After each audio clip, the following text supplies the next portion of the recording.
তো বন্ধুরা মেয়ে তো স্কুলে গিয়েছিল, তো মেয়ে স্কুল থেকে এসে এখন খেতে বসেছে। তো আজকের দাদা শ্বশুরের 45 দিনের মাথায় আজকে কাজ ছিল, তাই সেখানে সীতামা ওর বাবা যেতে পারেনি, ওদের জন্য আমি খাবার নিয়ে চলে এসেছিলাম।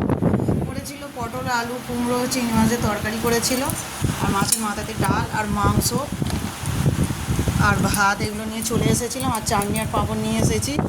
বাবার খাওয়া হয়ে গেল, এসে খেয়েছে, আর মেয়েকেও খেতে দিয়েছি।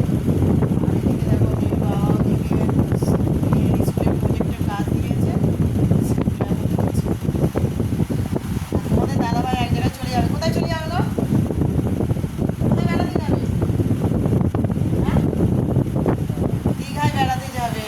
সেই জন্যে কাজটা স্কুলের ওই প্রজেক্টের কাজ আগে করে দিয়ে যাবে, বসে পড়েছি কাজটা করতে। আর আমাদেরকে নিয়ে যাচ্ছে না বন্ধুরা, একলাই চলে যাচ্ছে। মেয়ে আর আমি বাড়ি একা থাকবো, আর এদিকে তোমাদের দাদাভাই একলাই যাবে।